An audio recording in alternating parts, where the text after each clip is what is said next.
welcome back to another video. Today I'm gonna be discussing my top 10 favorite comic book movies. Basically, so the list is not gonna go like by order by good to best. It's basically gonna go to order by which one I had the most fun with and which one I think is better. So yeah, enough talking. Let's move on to number 10. Number 10, Kingsman: The Secret Service. The first time I saw the trailer for this movie, I didn't like it. I was like, it seems goofy, cheesy. And then I saw the movie and it blew me away. Eggsy, who was betrayed by, what's his name? Oh my, how did I forget his name? Well, let's just say Eggsy by, damn it, what's his name? Eggsy by Taron Egerton is pretty good performance. Well, a magnificent performance. Oh my god, this movie's so good. We got a good performance from Mark Strong, who plays Merlin, and then we got Harry and other characters. Matthew Vaughn did a good job. What he did with Kick-Ass and X-Men Class and X-Men First Class, I enjoyed Kick-Ass a little bit better, but Kingsman, like, it's better than it's his best work in my opinion. So moving on to number 9. Number 9 spot is Spider-Man: Homecoming.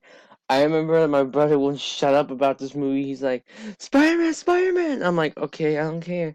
This movie was excellent. I think it's better than the previous Spider-Man movies, mostly because of the story it tells. It doesn't tell the origin story about Ben because we already know that. And mostly, now that he's with the Avengers, we get more exciting stories. I think Tom Holland is the best Spider-Man today. Um, Robert Downey Jr. does always a good performance with Iron Man. His friends are funny. I think, yeah, the villain by Michael Keaton. Oh my god, I think it's right now the best with Loki for Marvel villains. Cause Ronan wasn't good in that, but let's see what Thanos does in Infinity Warfare. So yeah, moving on to number 8. 8 spot goes to Hellboy 2. This I grew up watching this movie. I think. I remember this was the only movie I saw until I actually got into movies because it's so good. Ron Perlman as Hellboy is perfect. Doug Jones as Abe Sapien is amazing, and the creatures, like, oh my god, the creatures in this movie look so beautiful and like so like disgusting, but like it's so good. Like this creature right here.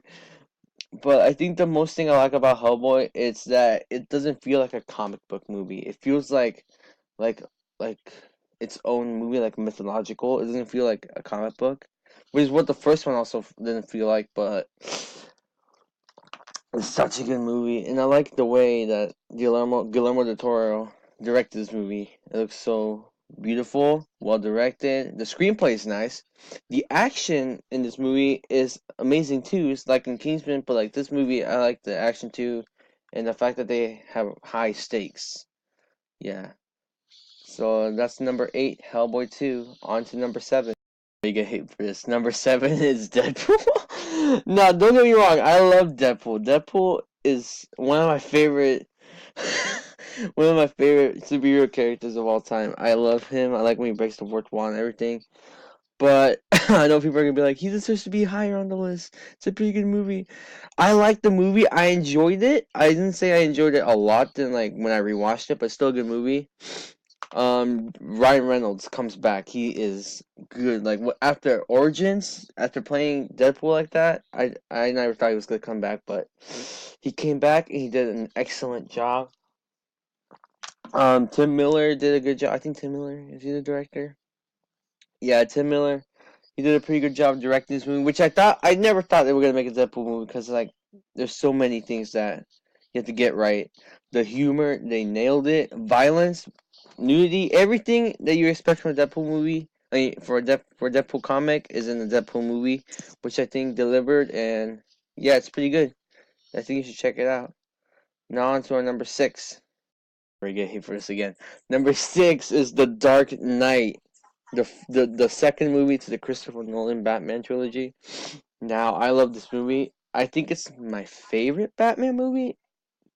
I'm still in between Batman Begins and Dark Knight. Dark Knight Rises. I mean, Dark Knight Rises. Yeah, Dark Knight Rises. I didn't like it that much, but still, it was a good like ending. But the Dark Knight is, I think, what brought everything back, especially with the Joker. Heath Ledger's performance is outstanding. It won an Oscar for, I guess, best supporting role. I loved his role. I loved his character so much that I think you should just go watch this movie because of that reason.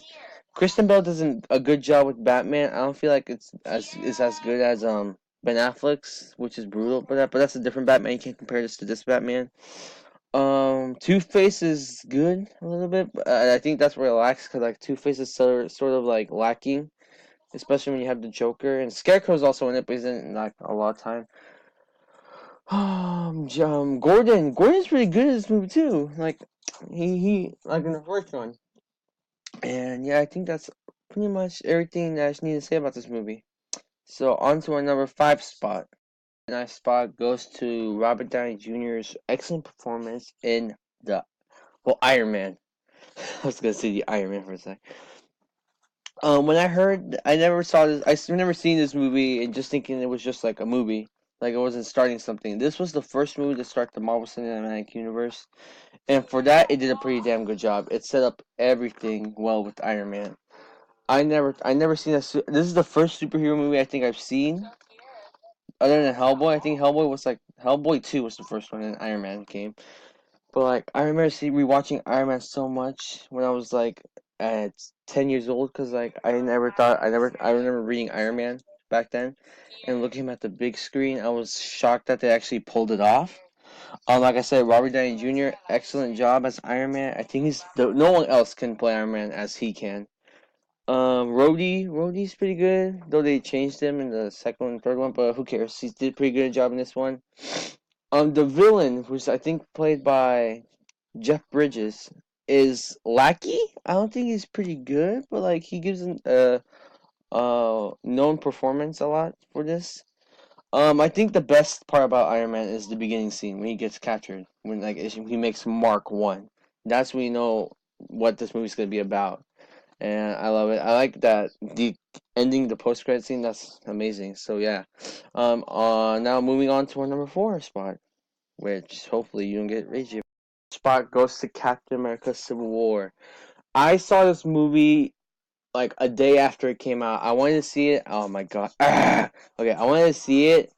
Like released, like when it was released. I want to see it right off the bat, but I couldn't. So I saw it the day after, and it was full. And all I can hear was lots of cheering, because this movie was beautiful. It's amazing. The fact that the Russo brothers, who made Winter Soldier, which might be in our list, came to make a superhero movie with a lot of characters in it and pull off and introduce 2 new characters is amazing. I think like the starters, like Steve Rogers played by how did I forget, Chris Evans, Iron Man played by Robert Downey Jr., Scarlett Johansson, Elizabeth Olsen, Don Cheadle, like yeah, like oh, even Paul Rudd and Jeremy Renner, who play Hawkeye and Ant-Man, they're pretty good. But I think the thing that outstanded this is like the short time with Spider-Man, because it introduced what he could do in this movie. Bucky Barnes plays such a like good character because it messes with people's minds and that. And I think my favorite character in this movie is Black Panther, played by Chadwick Boseman. It's amazing, the fact that they introduced Black Panther. I never thought they were gonna do it, but they actually did it, and they did it in an amazing way. And one of the things that I think that this movie lacks is the villain, because like I don't think they needed a villain first of all for this movie, but like I in the end like the villain like does get them to like fight like they hear war, but yeah, the villain, I don't think there was no need for the villain.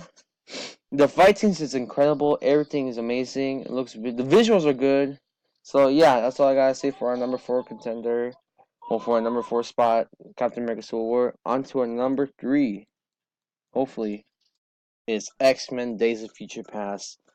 This movie, I never. Okay, I'm admit, I never liked X-Men. Never. I remember seeing X-Men 1 and saying it's okay. 2 was, I think, the one that I actually liked, but I didn't like it that much. 3 ended it for me. I was like, nope. And then Origins came out, and oh my god. The thing I liked about the X-Men movies was Hugh Jackman as Wolverine, and he did a good job in Origins. He kept that movie, but like, oh my god, that was disgusting. And then First Class comes out, and I'm like, directed by Kingsman director Matthew Vaughn, which is pretty good. But the movie that made me go like, I'm gonna give X-Men another chance was Days of Future Past. This movie rewrites everything that they did wrong, and they do it in a good way. Bryan Singer, who's the previous X-Men director except for Origins and X-Men 3 and First Class, but the original one comes back after doing a big mistake to direct Superman Returns, which is a bad mistake. Came to direct X Days of Future Past, and boy, is it a ride! I think Hugh Jackman gives a good performance, but he gives a better performance in another movie, which will be in this list. But it's a good performance. Patrick Stewart does give a good performance, but he's gonna be back in this list. I think Jennifer Lawrence gives a good performance as Mystique in this movie. So as Michael Fassbender as Magneto, which is American. Peter Dinklage, I think was good. A lot of people are saying he wasn't good, but like I say, he was perfect. But let's start with Steve McAvoy, who plays young Charles, who is by far amazing. Like them, Beast is also amazing.